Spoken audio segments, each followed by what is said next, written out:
Bancos de dados vetoriais são uma combinação moderna de dois conceitos: do espaço vetorial, que é um conceito bastante usado em ciência de dados e aprendizagem de máquina, e bancos de dados.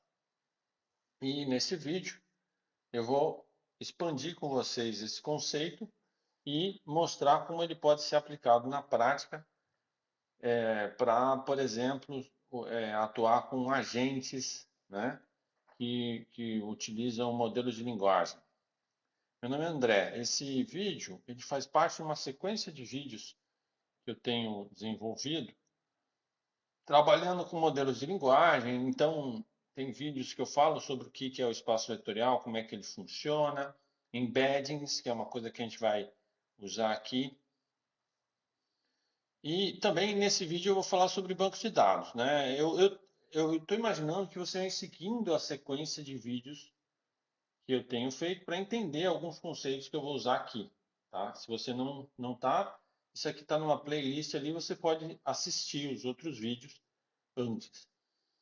Eu também estou considerando que você tem alguns fundamentos de SQL e bancos de dados, tá? Eu também tenho vídeos que eu ensino isso. Se você, em outra playlist, você pode ver meus vídeos sobre bancos de dados para aprender alguns desses conceitos.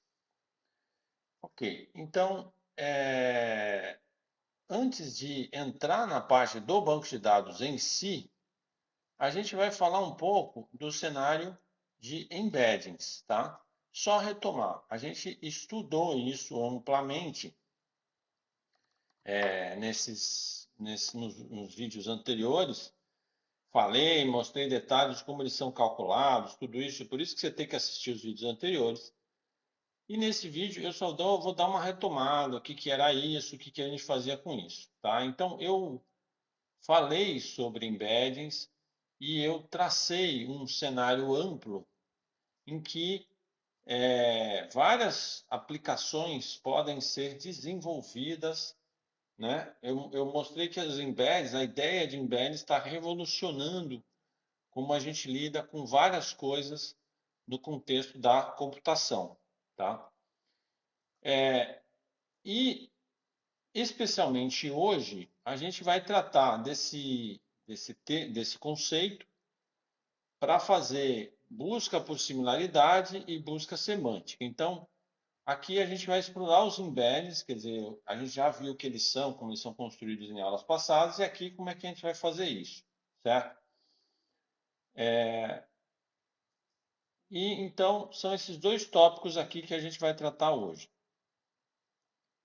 Eu quero relembrar, né, que em vídeos passados a gente já discutiu que eu posso pegar documentos e transformar o conteúdo desses documentos num embedding, né?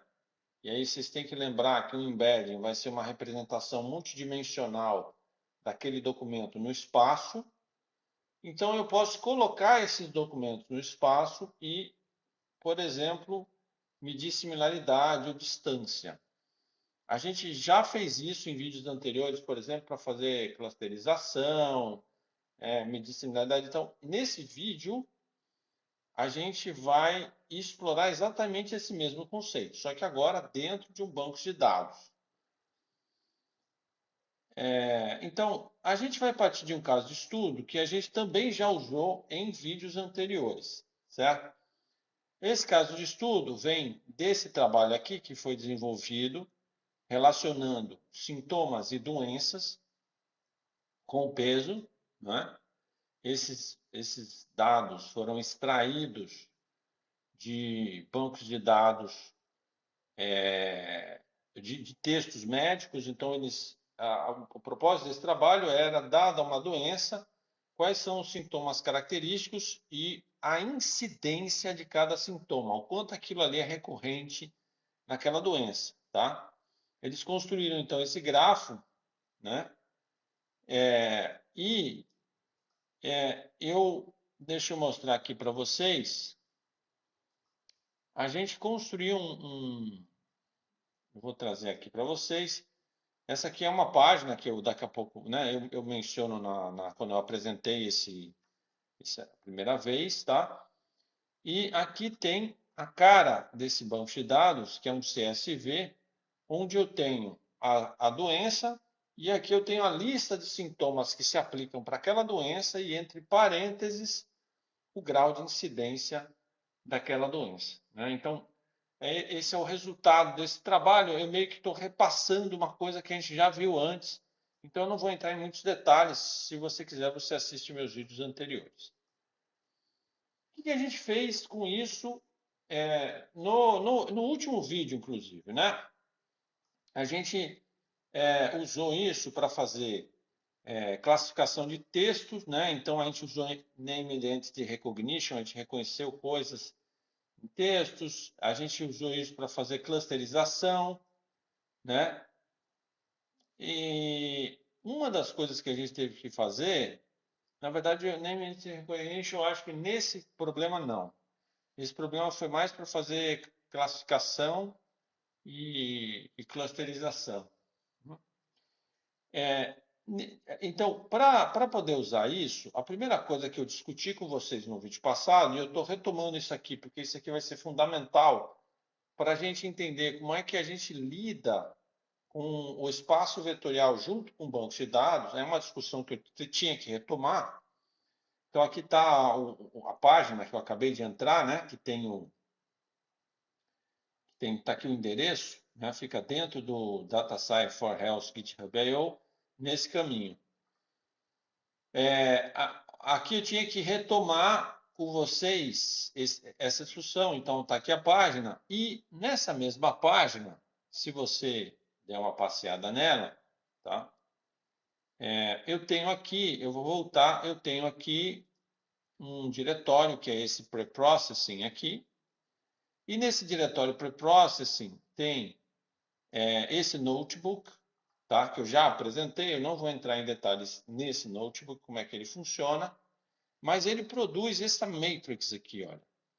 Essa é a forma mais simples, provavelmente, de colocar essas doenças num espaço vetorial. Como é que funciona?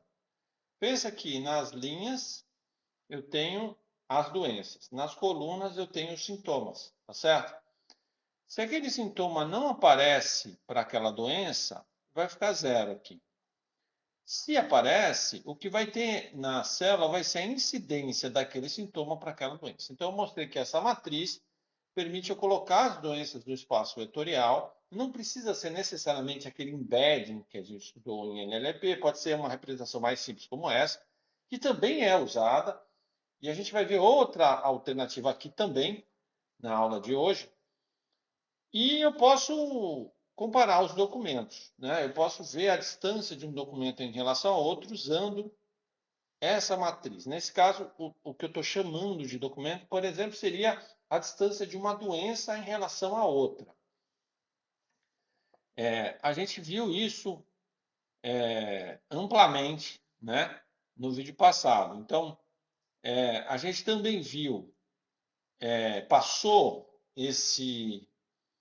cada doença com o seu descritor de sintomas por um processamento de linguagem natural, um BERT, e aí você também tem que assistir o vídeo anterior para ver o BERT processando isso. E o BERT, ele teve uma diferença, ele usou a sentença como se fosse uma sentença de linguagem, então pode ser de qualquer tamanho, ele processou aquilo ali e gerou um embedding, aí sim, da forma tradicional.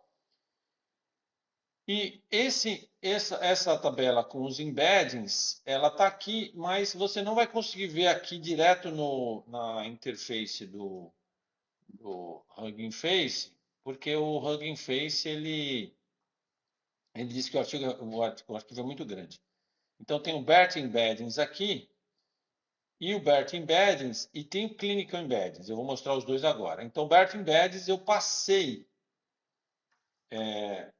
cada uma dessas doenças no BERT e gerei um embedding para cada doença baseada na construção de sintomas que ela tinha, né?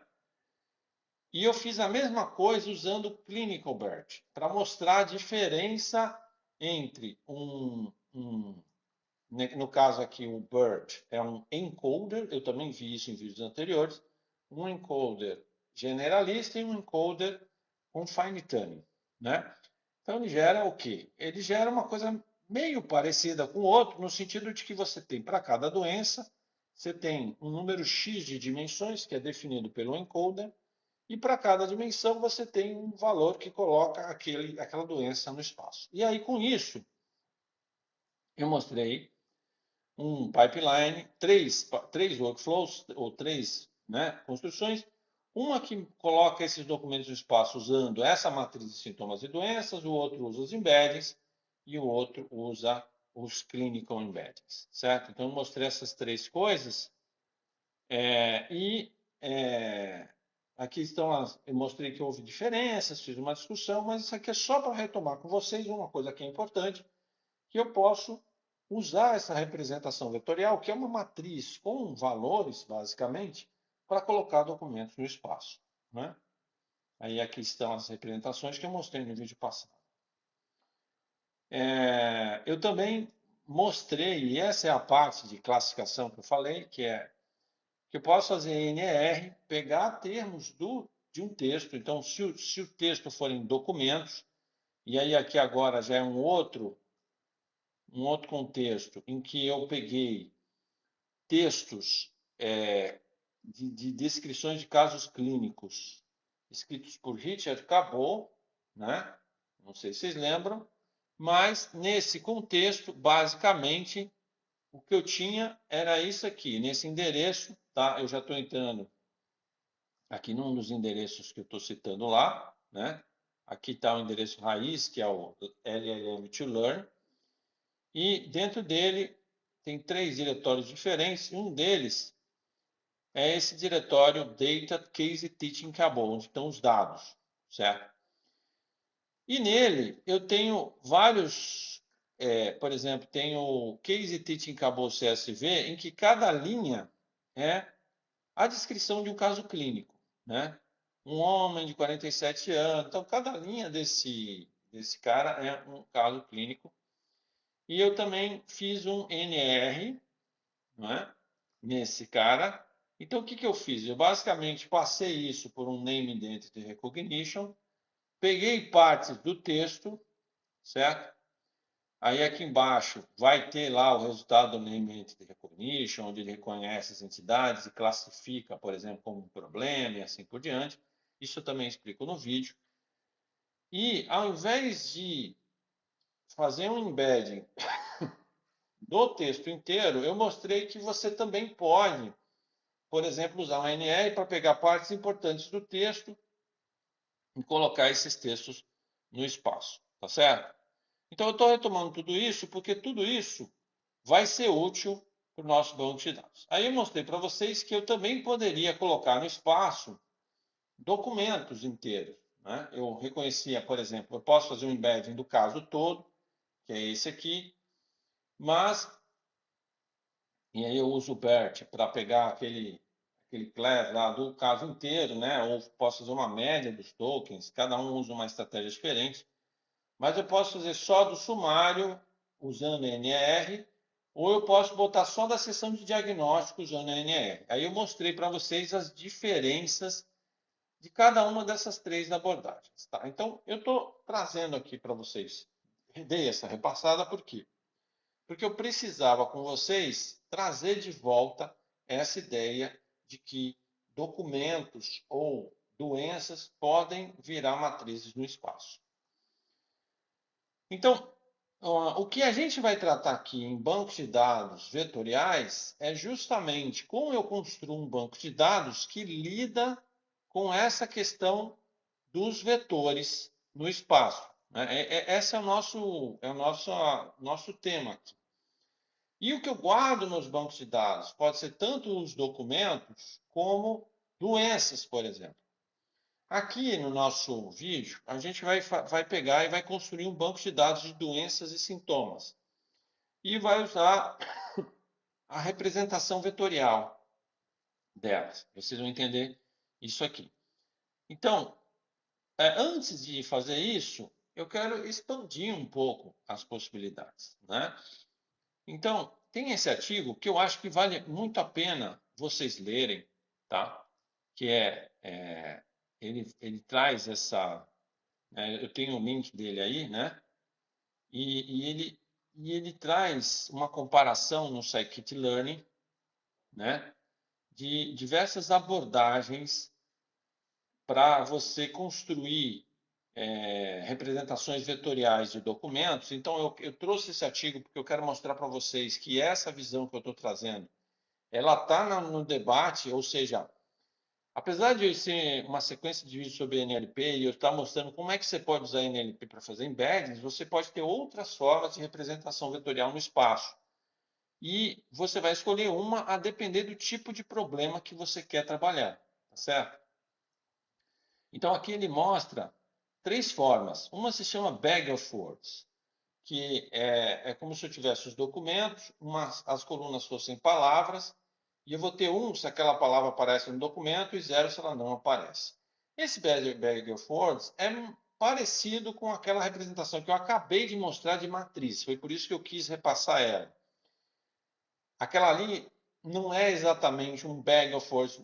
Primeiro porque nas linhas não são documentos, né?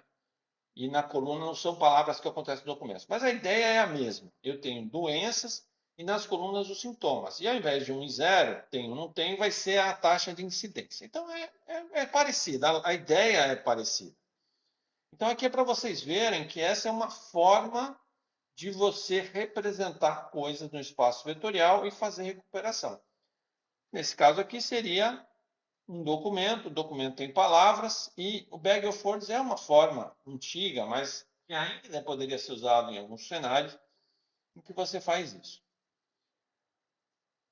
A outra forma que a gente vai explorar nesse vídeo, porque eu quero usar essa técnica antes de partir para o NLP, se chama TF-IDF, tá? Daqui a pouco você vai entender o que é TF-IDF, mas é uma forma, na minha visão, ainda mais eficiente de representar, por exemplo, termos dentro de um documento e a importância deles para fazer recuperação.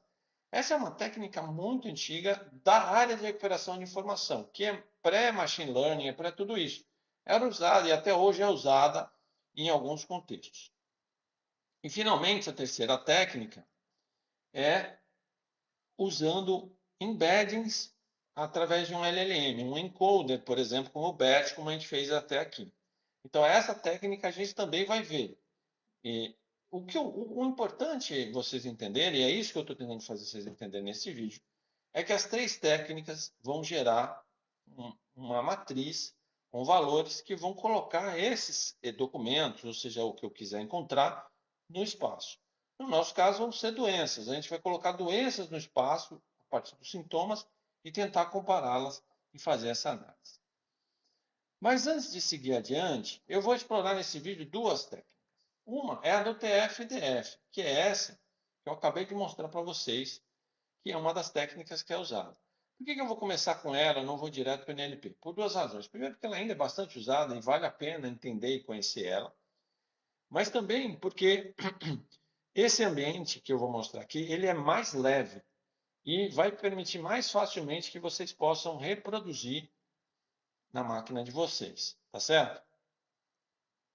Então, vamos lá, vamos dar uma olhada no que é o TF-IDF. Bom,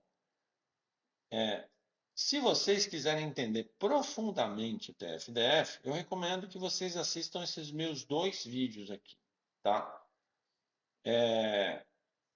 Esses meus 2 vídeos, eles vão estudar passo a passo, profundamente, aquilo que eu vou mostrar para vocês de uma forma bastante superficial aqui. Então, eu vou só dar uma repassada no que é TF-IDF, mas esses 2 vídeos eles vão trazer isso de uma forma profunda. Se você quiser, se você não tiver acesso a... Eu vou tentar botar nas referências desse link, mas outra forma é você, no meu canal, buscar esses títulos e vocês vão encontrar. Né? Recuperação de informação em saúde, e aí você tem esses 2 subtítulos. Tá?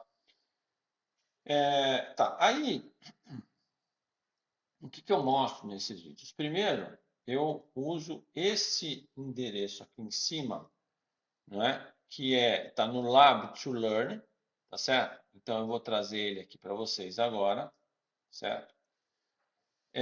E nesse endereço eu tenho uma pasta chamada Information Retrieval, que é onde eu trato de coisas de Information Retrieval, e eu estou fazendo Information Retrieval naqueles casos clínicos do Cabot, aqueles lá mesmo. Então a minha intenção é mostrar, se eu tivesse um banco com vários documentos do Richard Cabot, como é que eu poderia fazer uma recuperação desses documentos baseado, por exemplo, no conjunto de palavras que você fornece de busca. Então, você escreve tipo um Google, né? Você escreve uma busca e ele vai tentar achar o documento mais similar. Então, a técnica que eu vou explicar aqui de TF-DF é muito usada para isso. E eu usei esses documentos do Richard Cabot como base, tá certo? Então, aqui dentro tem vários notebooks, se você tiver nessa pasta Cabot, que são tratados naqueles vídeos. Então, aqueles vídeos vão além do que eu vou fazer aqui e vão detalhar mais, mas aqui eu vou mostrar só em linhas gerais esse primeiro notebook que se chama Atoms, tá? Que é onde eu ensino as primeiras coisas. Então, no vídeo, eu vou executando passo a passo esse notebook, e aí você pode fazer isso se você quiser. Aqui eu não vou fazer isso, porque o TF-DF não é um assunto principal aqui. Ele é um assunto secundário, tá certo? Então, eu vou mostrar aqui, mas eu pretendo só passar rapidamente pelo assunto. Então, nesse sistema, o que eu faço é imaginar, né, que existe, e aqui eu fiz uma simplificação, né? Eu estou imaginando, isso aqui é imaginário, eu não extraio diretamente do texto, mas eu extraí, na verdade, manualmente, tá? Eu peguei um corpus de casos do Richard Cabot, eu peguei 4 casos aqui, como você está vendo, o 8, 10, 17, 40. Peguei 4 frases desses 4, porque esse é um exemplo muito simples, só para a gente exercitar os conceitos. A gente não está pensando aqui em entender profundamente a teoria. E outros 4 aqui, tá vendo? E o que eu faço aqui é o seguinte: eu pego palavras que são sintomas que aparecem nessas frases, certo? Então, por que eu faço isso? Porque eu estou simplificando, tá, gente? Eu estou imaginando que eu quero extrair de cada uma dessas frases aqui, dos casos, né? E para cada um dos casos, eu pego um vetor de sintomas, tá certo? Diferentes que aparecem nas frases dos casos. Bacana. Aí, aqui eu tenho um vetor mostrando quais são os sintomas de todos os casos. É como se eu fizesse uma união de todos os sintomas para eu ter os sintomas. Para que eu fiz isso? Porque eu vou criar uma matriz. Então, aqui é aquilo que aquela primeira representação que eu tinha mostrado para vocês, ó, quando eu mostrei aqui os slides. A primeira representação, que é essa bag of words, é essa que eu estou mostrando aqui no notebook. Tá?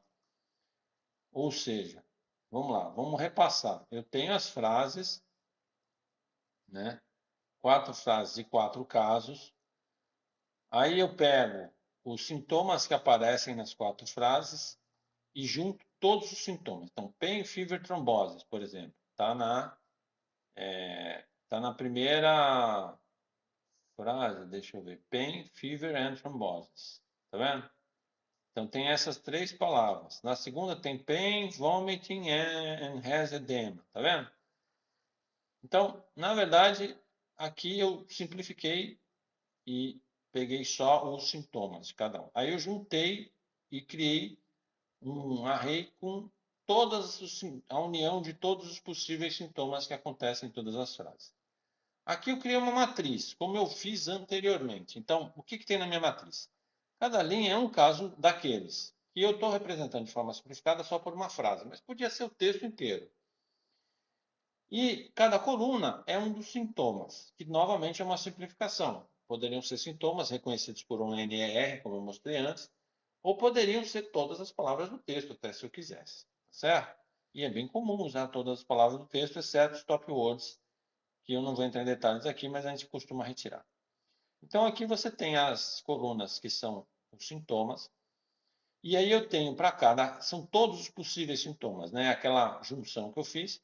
E aí para cada frase eu tenho 0 se aquele sintoma aparece na frase, 1, ou desculpa, 0 se ele não aparece e 1 se ele aparece. Então eu tenho uma matriz, isso é o que a gente chama de bag of words, dizendo cada frase não tem edema, tem febre, tem dor, aqui tem edema, não tem febre e assim por diante, tá certo?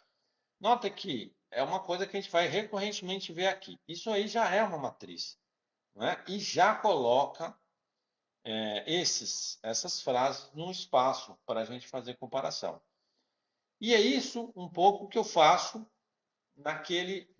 das doenças com sintomas. Eu crio um conjunto de colunas que seriam os sintomas e consigo colocar cada doença no espaço com a incidência daquele sintoma. Tá, mas entra uma questão que aí sim entra o TF-10, certo? Que é o seguinte. A primeira pergunta é quantas vezes aquela palavra aparece. Então, por quê? Porque imagina um documento grande, né? Se a palavra aparece muitas vezes, ela é muito importante dentro daquele documento. Se ela aparece pouquinho, talvez ela não seja tão importante. Então, o que a gente chama de term frequency, que é a primeira medida que a gente vai usar aqui para caracterizar, é o seguinte. Deixa eu trazer aqui. O que é o term frequency? O term frequency é uma medida que vai medir quanto aquela palavra aparece dentro do documento. Porque se ela aparece muito, se torna mais importante. Então, o term frequency é medido assim. Número de vezes que aquela palavra aparece no documento sobre o número total de termos. Então, é a proporção do termo versus o número total de termos. Então, quanto mais aquela palavra aparece, mais esse TF vai ficar maior. Ele vai dar um valor maior. Mas por que eu divido pelo número total de termos? Isso é o que a gente chama de uma normalização, porque ele vai ficar um valor de 0 a 1. 0 se ele nunca aparece, 1 se todos os termos que aparecem foi ele. E aí no meio, né, é uma normalização. É um valor de 0 a 1, é fácil de comparar os valores, tá certo? Então, é costume eu medir o term frequency nos documentos, tá certo? Aqui, como o meu exemplo está muito simplificado, cada sintoma só aparece uma vez, o máximo, e cada documento tem, eu separei 3 palavras, né? O máximo que ele vai aparecer é 1/3, ou não vai aparecer. Então, o TF aqui não está fazendo tanta diferença. Se eu pegasse um documento grande, aí o termo aparecesse mais vezes, ele ia fazer mais diferença. Então, o TF é uma medida boa, que é melhor do que 0 e 1. Né? Dizer, ele aparece, mas aparece quanto? Mas existe uma segunda medida, que também é muito importante, que se chama IDF, que é Inverse Document Frequency. Tá? Aqui é só para você ver a fórmula formal do IDF, que no vídeo mais longo eu detalho ela. Aqui é a fórmula formal do IDF. E o que ele significa? O IDF é uma medida que tenta ver o quanto aquela palavra é mais comum ou é menos comum. Por quê? Porque palavras mais comuns, vamos pensar dor, né? Então, se você olhar aqui, ó, vamos olhar dor aqui.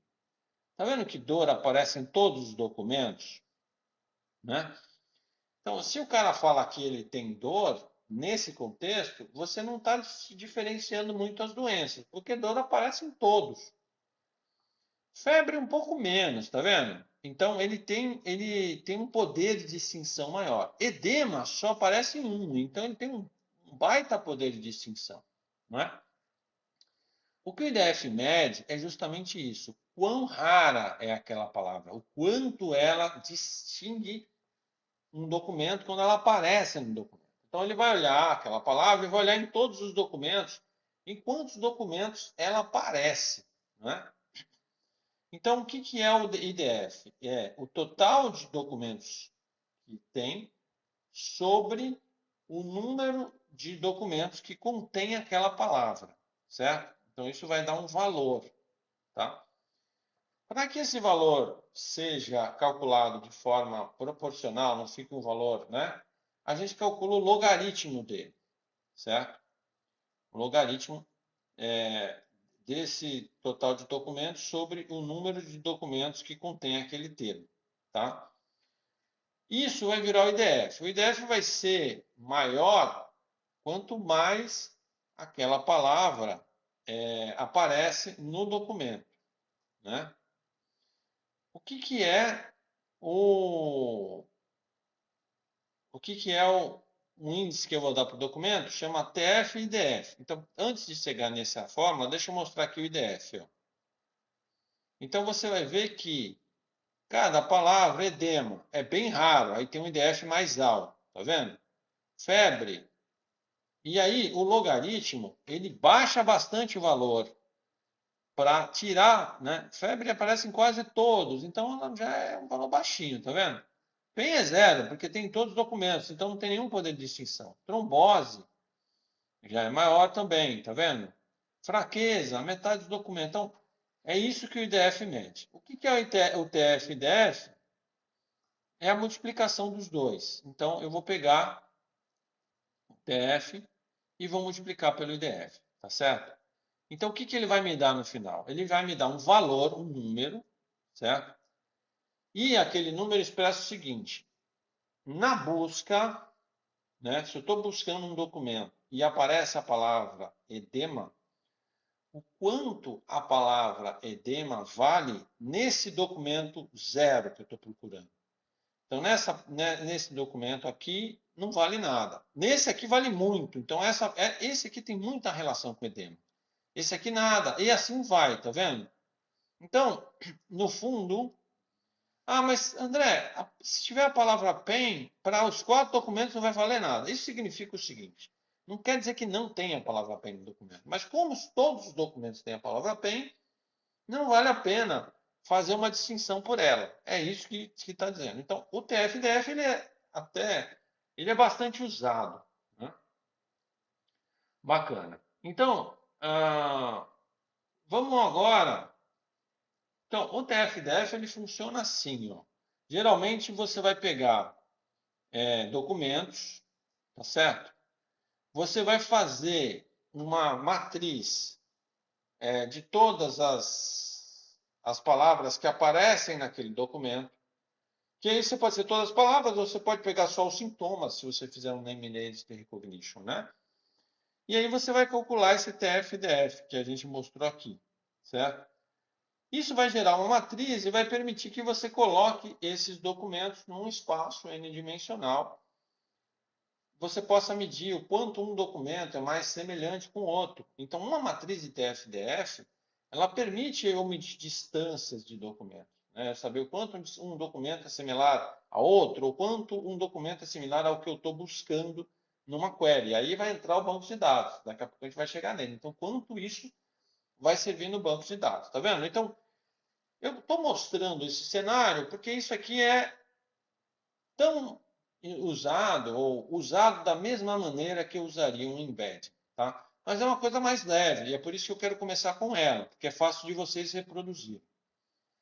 Tá, então eu gastei todo esse tempo para mostrar para vocês relembrar algumas coisas e acrescentar outras, de que a gente consegue pegar termos ou documentos, fazer uma representação vetorial dela de alguma maneira.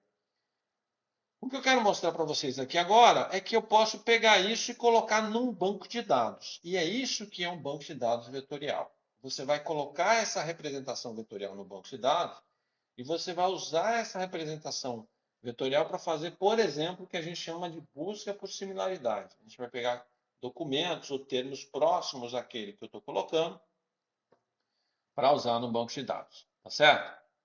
Então, o banco de dados vetorial, ele é um tema bastante tratado hoje em dia, tá? Tem aqui uma página no Hugging Face, né? O que embeddings e bancos de dados vetoriais, tá vendo? É um tema bastante. Ó, um outro artigo aqui, ó. Ah, esse aqui a gente já viu, né? Mas tem mais esse aqui, ó, que é embeddings e bancos de dados vetoriais. Então, esse aqui é um tema que você vai encontrar recorrentemente. Geralmente não, bastante associado a embeddings, mas eu quis mostrar para vocês que pode ser qualquer vetor que a gente queira usar, tá? Bom, a gente vai usar aqui um banco de dados, que é o DuckDB. O DuckDB, ele não é considerado um banco de dados nativamente vetorial. Tem bancos de dados que são nativamente vetoriais, certo? O DuckDB não é um deles. Mas por que eu escolhi o DuckDB? Eu escolhi o DuckDB pelo seguinte. Primeiro, ele tem uma arquitetura bem leve, né? Que basicamente é um tipo de que a gente chama de embedded database. Esse embedded não tem nada a ver com o embedded do outro, não confunda. É um tipo de banco de dados bem leve que ele fica dentro do seu código, tá certo?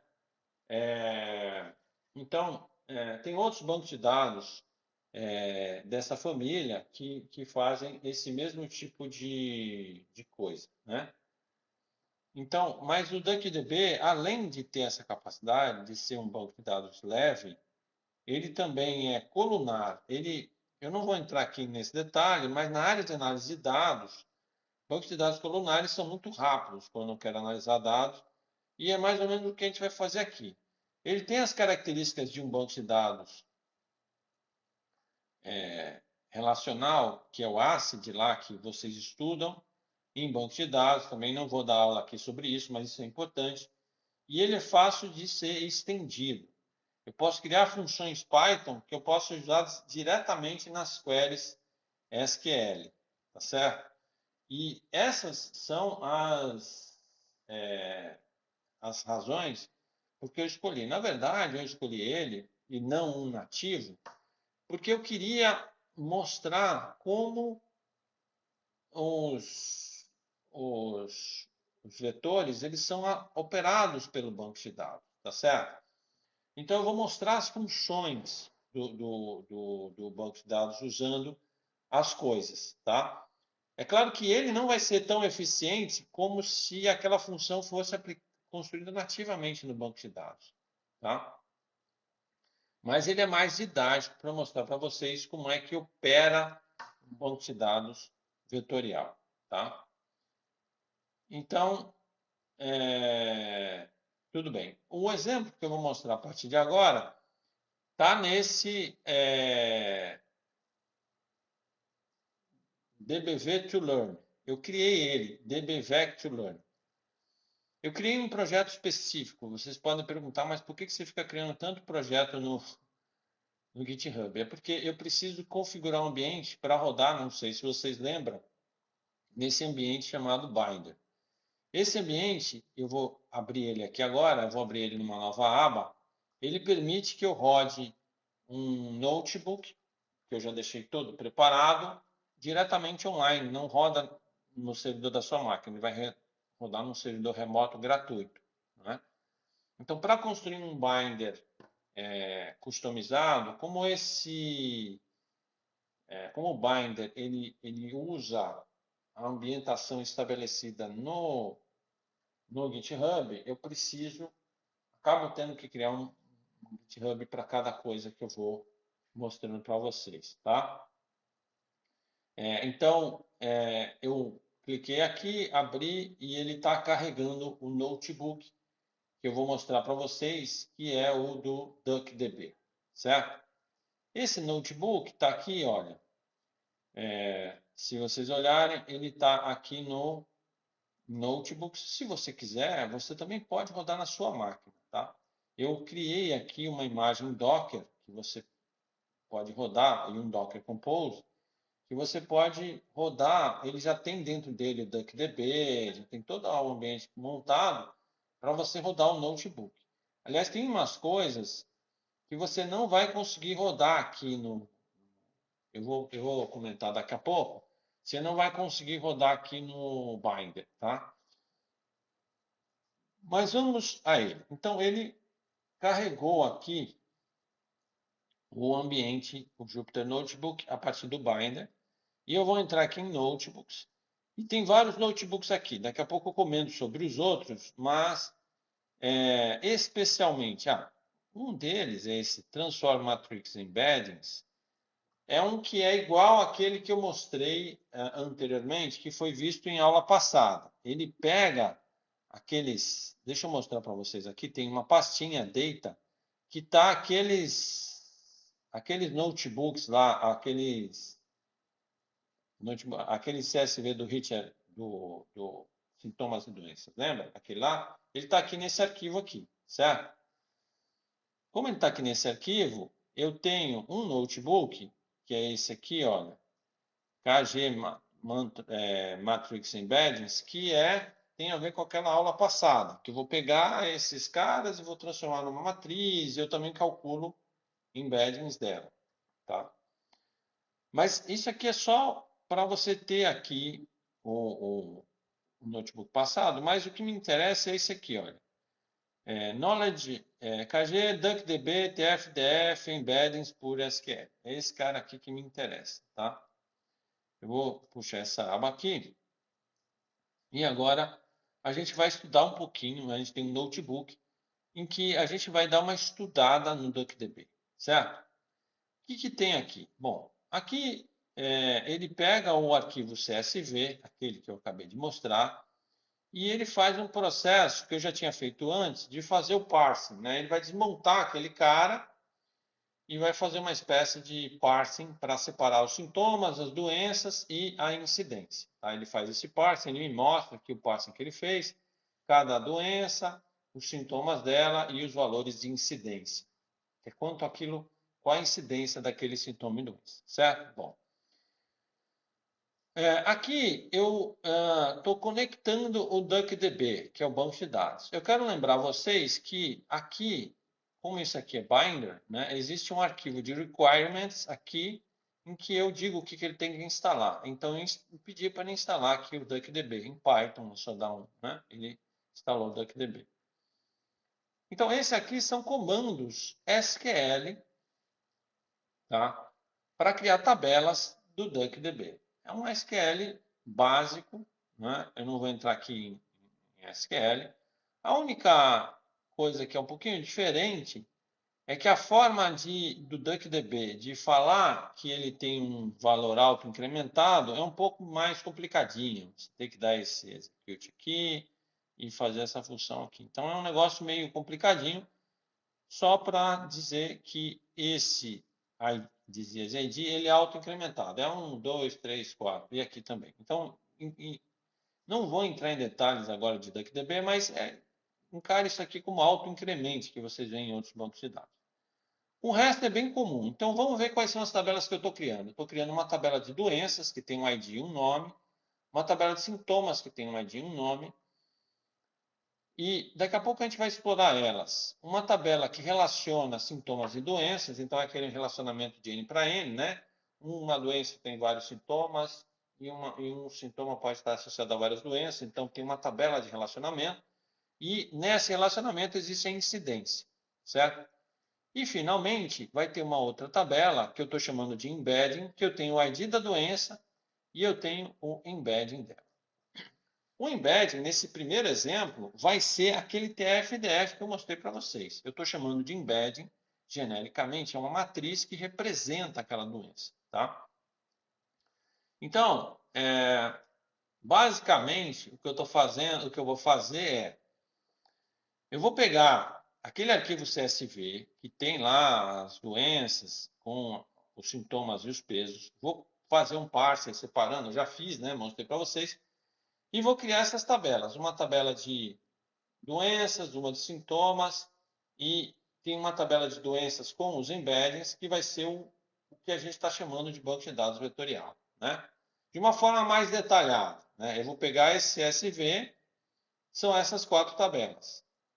Doenças, sintomas, essa tabela relacionando essas duas, né, com qual é a doença, qual é o sintoma e a incidência, e essa tabela que tem a doença e uma matriz de tamanho fixo, que é um embed. Essa matriz é o que vai colocar os documentos no espaço vetorial, certo? E a pergunta é, como é que eu faço essa matriz, tá? Então, agora a gente vem aqui na parte de como é que eu faço essa matriz, certo? O que eu faço aqui para construir a matriz dos embeds, aqui tem a parte de Populate Tables, que é basicamente pegar as coisas que estão lá e colocar. Então, aqui eu estou colocando as doenças, os sintomas e as relações. Então, isso aqui é básico, né? Você pode depois estudar. Mas aqui eu tenho a parte onde eu computo o TF-DF. Aqui eu faço um TF-DF adaptado. Por que adaptado? Porque, vamos lá, o que eu tenho são doenças, tá? Então, tudo bem. Os sintomas, só que não é um texto, então não tem como eu contar quantas vezes o sintoma apareceu no texto, né? E eu também não tenho, então isso não dá para eu calcular, né? Porque não é um texto. Então o que que eu estou fazendo? Qual é a minha adaptação? Que eu até escrevi aqui, ó. Tá, até aqui, ó, weighted averages. Então tá escrito aqui, né? Como é que eu construo isso? Artificialmente, o número, você lembra que para cada sintoma aparece a incidência daquele sintoma, certo? Naquela doença. Eu vou usar esse valor de incidência como se fosse o TF. Isso é o que ele está chamando aqui de truque do peso, né? Então, é como se aquela palavra me dissesse quantas vezes aquela palavra aparece, e é basicamente isso que a incidência fala naquela doença. Então, eu vou usar isso como se fosse o meu TF, no lugar do meu TF. Tá certo? Já o IDF é fácil de calcular, porque eu vou pegar aquele sintoma, todo mundo lembra, e eu vou olhar aquele sintoma, quanto ele é frequente ou não nas doenças. Se for um sintoma que aparece em muitas doenças, ele vale menos. Se é um sintoma que aparece só em uma outra doença, ele vale mais. Então, eu criei um TF-DF. O que que isso gera para mim? Gera uma matriz, não é? Lembra? Aquela mesma ideia da matriz. E eu estou chamando essa matriz de embedding, tá? Eu poderia usar um embedding de NLP, e a gente mais para frente vai fazer exatamente isso, vai substituir isso por um embedding de NLP. Mas nesse momento, essa matriz está fazendo o papel do embedding, ou seja, está pegando cada doença e colocando num espaço vetorial, não é? Porque eu tenho para cada dimensão, que seria cada sintoma, um valor, coloca esse documento ou essa doença no espaço vetorial. Tá, então vamos ver. Opa, desculpa, deixa eu voltar para o notebook. Aqui. Então, agora, vamos ver o que que eu fiz com o DuckDB aqui. Para poder usar o DuckDB como se fosse um banco de dados vetorial, eu fiz o seguinte. O DuckDB permite que eu escreva funções em Python que eu uso diretamente dentro do SQL, certo? Então, eu criei funções que vão me ajudar a usar o DuckDB como se fosse um banco de dados vetorial. Como é que eu fiz isso? Primeiro, eu criei uma função que eu vou usar, que eu dou uma lista de sintomas, eu vou usar isso principalmente para busca, tá?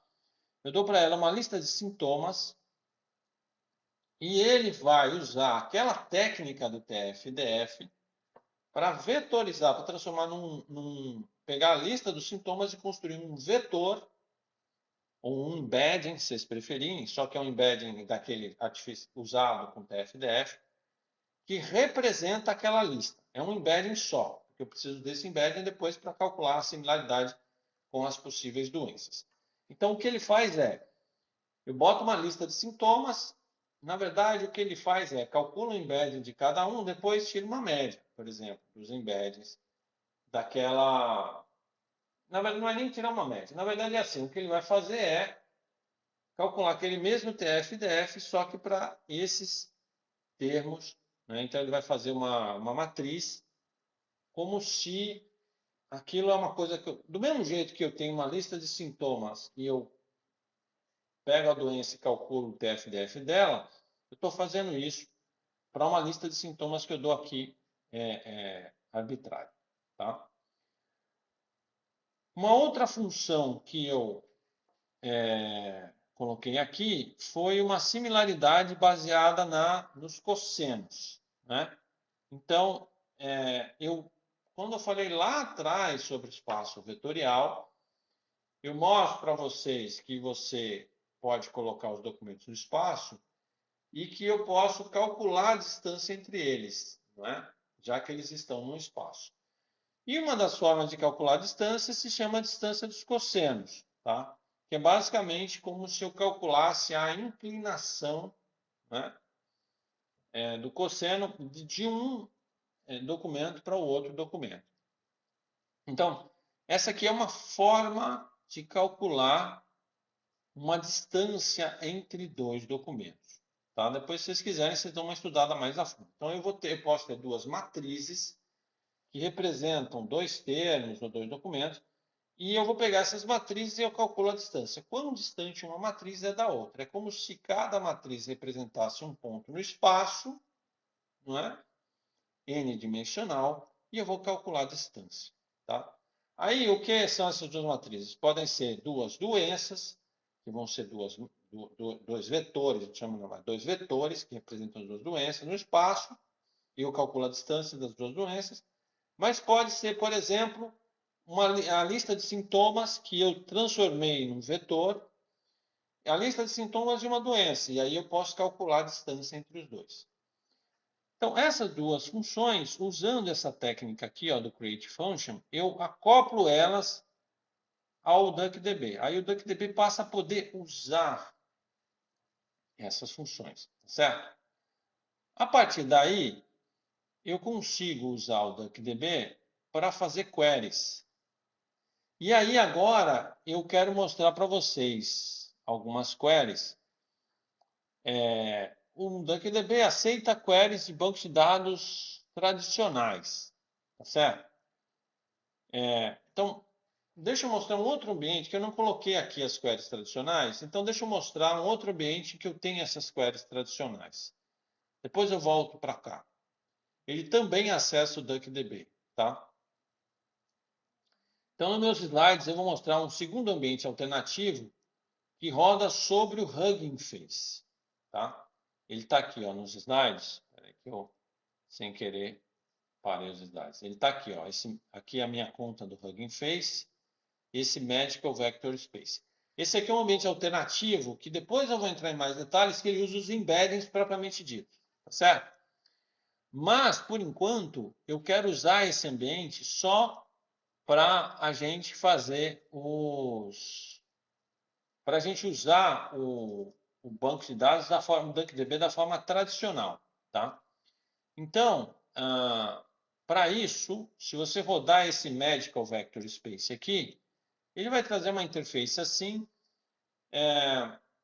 Eu quero agradecer, foi feita pelo ChatGPT, tá? Usei ele para fazer o código. E aí eu gosto dessas interfaces simples que ele cria como padrão, porque é mais fácil de você estudar o código se você quiser, tá? Então, aqui está, se você rodar ele aqui, ele vai rodar esse banco de dados para você. E você deve lembrar que ele cria aqui umas abazinhas, tá vendo? E aí você pode entrar aqui em arquivos, tá vendo? Nessa aba arquivos. E aí ele vai te mostrar os diretórios aqui em arquivos. Ó. Aqui é o projeto no GitHub. Eu mostrei isso em vídeo anterior, né? Então isso aqui eu fiz no GitHub, no Git. Ele usa um Git, né? Então você cria um projeto, você sobe nele e ele roda esse projeto. E essa é a estrutura de pastas, que inclusive você pode baixar, se você quiser rodar na sua máquina. Aqui dentro tem uma pasta examples e um arquivo readme, em que eu coloquei alguns exemplos que você pode rodar. Tá? Então, basicamente, o que ele faz aqui eu vou pegar essa query aqui, e se eu escrever essa query aqui, tá? Ele manda essa query para o DuckDB. Tá? As primeiras queries que eu vou mostrar, elas vão ser iguais tanto para esse ambiente quanto aquele que eu acabei de mostrar aqui no notebook. Elas vão ser o mesmo tipo de query. Aqui eu estou mandando dar um select, todos os campos da tabela doença, limite 5. Então, note, ele volta assim, ó. Aí ele está mostrando aqui, olha. Essas são, lembra que é um número sequencial que ele vai criando e o nome da doença, tá vendo? Então, aí eu só pedi para mostrar 5, mas ele tem uma tabela, uma tabela com as doenças. Depois tem outra tabela que é os sintomas, né? Symptom. Então, ele vai também mostrar, né, o código e depois tem outra, tá tudo aqui, ó, que é a doença e o sintoma, né? Aquela tabela que faz o relacionamento, né? Isso aí é banco de dados, hein, gente? Se você não lembra disso. Então, basicamente, ele tem o código da doença, o código do sintoma e o grau de incidência, tá vendo? Código da doença, código do sintoma, grau de incidência. É uma tabela de relacionamento. E, finalmente, ele tem essa tabela que é a tabela dos embeddings, tá certo? Essa tabela tem o quê? Ela tem, vamos lá, o código da doença, tá? E uma matriz, um vetor, né, de valores representando aquela doença no espaço, certo? Lembra, é um ponto no espaço. No caso desse notebook que eu mostrei para vocês aqui, esse vetor ele é representado. Eu vou mandar rodar tudo aqui, tá certo? Porque senão ele daqui a pouco vai reclamar que ele ficou parado muito tempo. Então, ele faz o que aqui? Ele pega essa doença, tá certo? E nessa tabela específica, o vetor é calculado pelo TF-DF, ou seja, ele é um vetor que o número de dimensões é o número de sintomas que estão disponíveis e cada coluna tem o TF-DF daquele sintoma naquela doença, aquele TF-DF calculado de forma diferente que eu mostrei para vocês, tá certo? Bom, legal. Então aqui eu tenho agora, bom, eu mostrei as outras células, o que elas fazem, eu estou mostrando só elas sendo executadas aqui. E finalmente eu tenho 3 chamadas aqui, que são aquelas que fazem a consulta usando o espaço vetorial, só para vocês entenderem como é. Que tipo de consulta eu faço nesse espaço vetorial diferente, tá certo? Então, a primeira consulta é a seguinte. Eu devia ter colocado aqui até a documentação. No fundo, nesse arquivo de exemplos que eu pus aqui, eu tenho a documentação aqui, tá vendo? Similaridade entre câncer. Então, basicamente é o seguinte. A primeira função, tá aqui, ó. Digamos que eu quero saber quão similar o câncer de cólon é em relação ao câncer de pulmão. Pulmão? Liver. Eu falei pulmão, mas é fígado, né? Então, quão similar o câncer do cólon seria ao câncer do fígado. Então, note que aqui ele está chamando essa função que roda um select, né? Esse select vai pegar as duas doenças, né? Então, aqui, ó, D1 e D2, que são passadas como parâmetro, tá certo? E o que ela vai fazer? Ela vai recuperar essas duas doenças do banco de dados e vai rodar a similaridade dos cossenos aqui. E vai chamar de similarity, é um campo do banco de dados, certo? E ele vai retornar isso aqui para mim. Então, com isso, eu consigo saber o seguinte, olha, segundo esse modelo que eu usei do TF-DF, a diferença do câncer do colo para o câncer do fígado é esse valor aqui, tá vendo? Ele acha, por exemplo, que a cirrose do fígado é mais parecida com o câncer do fígado, tá certo? Então, talvez porque os dois atuem no fígado, né? Esse do colo, os dois são câncer, esse aqui, os dois são no fígado. Mas, segundo esse critério, ele é mais parecido, certo? Finalmente, se eu comparar com common cold, seria um resfriado comum, ele é bem diferente, tá vendo? Ele já baixa bastante. Então ele está dizendo, olha, então você consegue perceber, claro, esse método ele tem algumas falhas, porque eu fiz esse TF-DF aproximado, enfim, mas você consegue perceber que ele consegue então diferenciar que essa doença é mais parecida com essa do que com aquela. Então, a cirrose do fígado é mais parecida com o câncer do fígado do que com um resfriado comum, por exemplo. Então, eu consigo usar esses valores para definir distâncias e similaridade. Quanto isso, então, isso para a busca é muito importante, né? Eu vou agora, antes de passar para as próximas consultas, eu vou mostrar o cenário que eu já tinha mostrado. Agora, eu vou passar para o cenário que é esse do usando o Hugging Face, tá certo? Então, o que eu fiz no Hugging Face? No Hugging Face, então eu criei um projeto no Hugging Face e nesse projeto, se a gente vier aqui nos Files, tá? Deixa eu abrir isso em outra aba aqui no Files.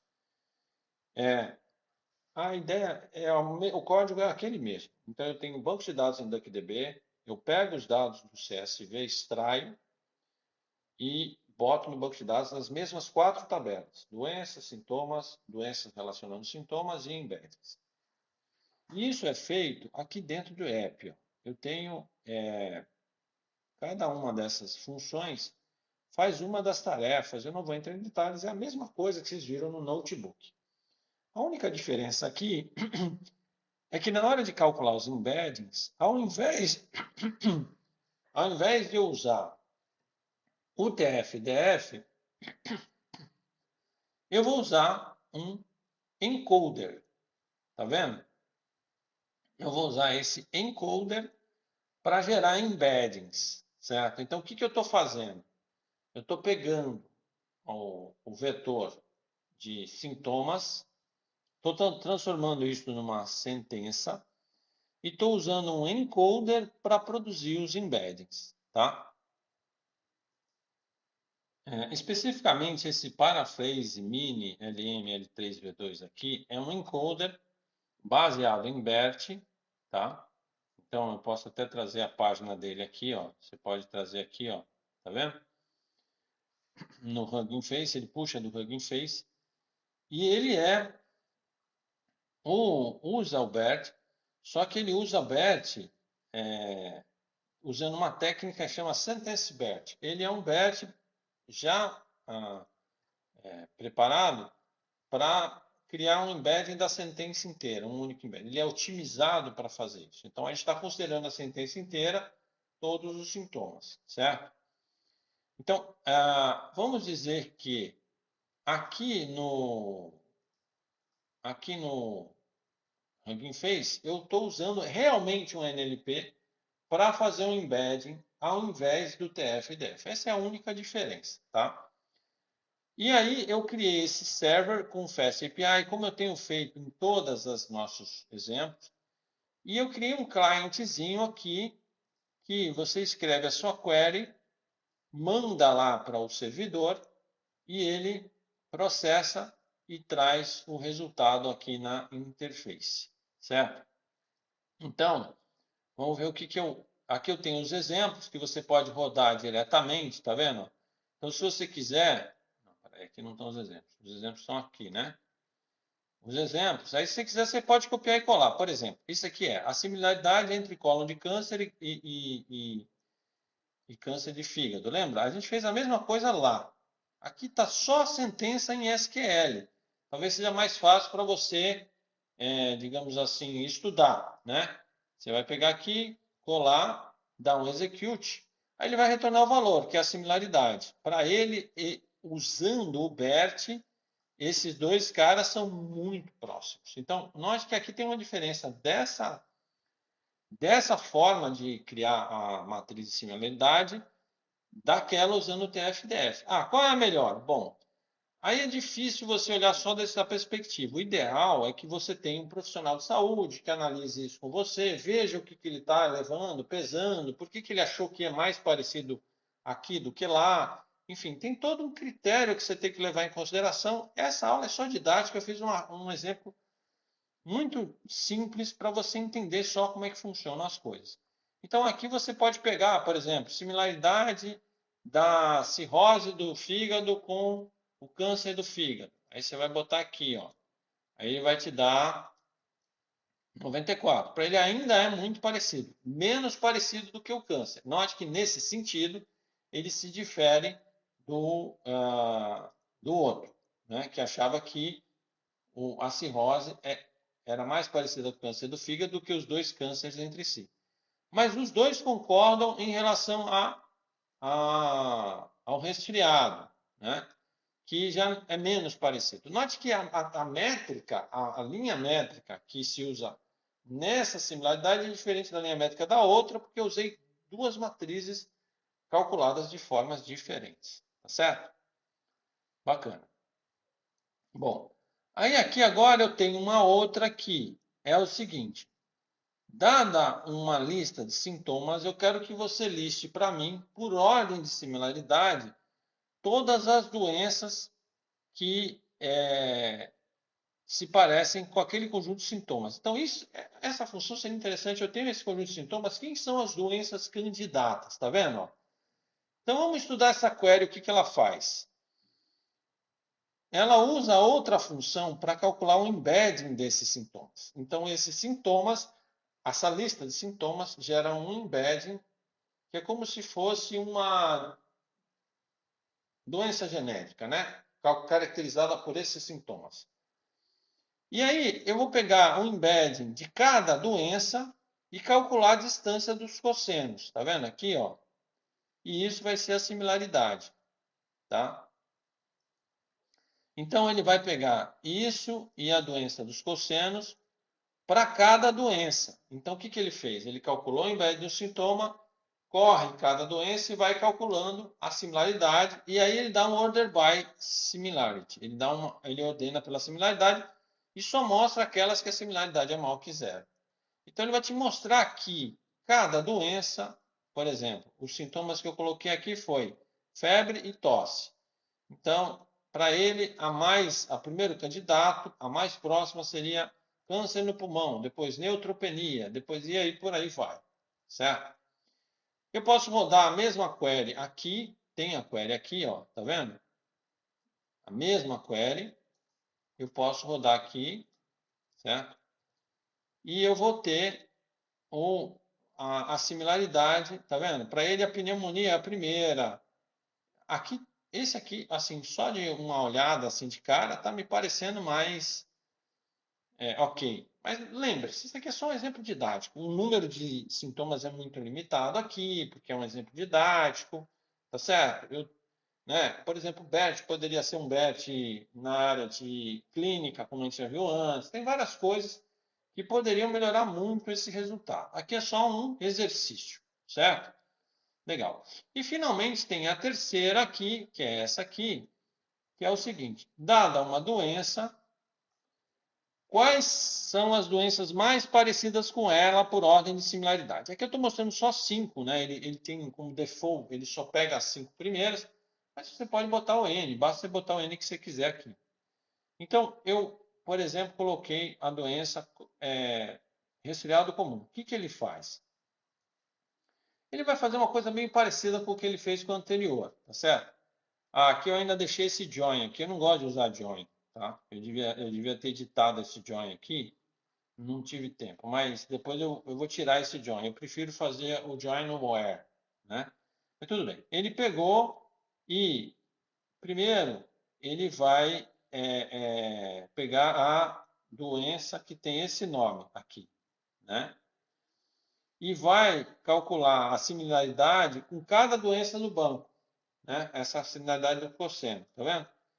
E aí vai ordenar também pela similaridade. Então é parecido com o que eu fiz com os sintomas, só que aqui eu tenho uma doença mesmo, né? E aí ele vai, ó, aqui você está vendo que ele é consistente, né? Eu dei como exemplo common cold e a mais parecida é Common Cold. Deu 1 de similaridade. Então, tá coerente. Tá? Aí depois vem alergias sazonais. Tá bom isso. Né? Sinusite, olha só. Não tá ruim não, né? Upper Respiratory Infection, bronquite. Então, você está vendo que até que ficou legal esse algoritmo. Talvez melhor do que esse anterior, porque os que eu dei, Fever e Couch, aqui são muito genéricos. Se eu pegasse coisas mais específicas, talvez ele se desempenhasse melhor. Aqui, eu dei uma doença e pegou umas bem parecidas. Vamos ver o que vai fazer aqui no Hugging Face, tá? Então, eu também tenho essa query, tá? E eu vou rodar ela aqui. E se você rodar, ó, Common Cold, Upper Respiratory Infection, Seasonal Alergia, tá vendo? Sinusite. Então deu bem parecido. Quando você considera todos os sintomas com todos os sintomas, ele tá mais consistente. Tá? Bom, então a gente fez aqui um bate-bola. A gente olhou aqui como é que são vetores no espaço, não é? O que significa construir um banco de dados com vetores no espaço, tá certo? E a gente viu exemplos práticos de como se usa isso, etc, etc, etc. Eu espero que tenha ficado clara a importância, a grande importância que esses bancos de dados têm ganhado no contexto de quando você trabalha com dados, né? E eu mostrei aqui, tanto dentro do contexto de NLP como fora, para mostrar para vocês que os bancos de dados vetoriais, eles são um conceito muito importante que pode ser usado em diferentes domínios, tá certo? E eles têm ganhado cada vez mais importância, principalmente quando eu quero trabalhar com similaridade, com busca, mas se vocês imaginarem o que vocês podem fazer com embeddings, o que vocês podem fazer com essas matrizes, representações vetoriais, vocês vão perceber, não é, que esses bancos, você pode expandir o potencial desses bancos para muitos e muitos outros contextos. Tá? Eu vou deixar para vocês uma tarefa, que é só uma tarefa para vocês mostrarem o que vocês entenderam. Então, vocês vão escolher duas doenças desse banco que sejam muito diferentes entre si e você vai calcular a similaridade entre elas. Depois você vai escolher duas doenças do banco que são muito parecidas e vai calcular a similaridade entre elas. Isso diferentes e parecidas no seu julgamento, tá? E aí você apresenta o resultado das comparações, que vai ser uma captura de tela. Eu quero que vocês usem a versão do Hugging Face, que ela é melhor para você capturar as telas, tá certo? Deixa eu botar aqui, então, deixa eu completar aqui, né? Deixa eu completar aqui só.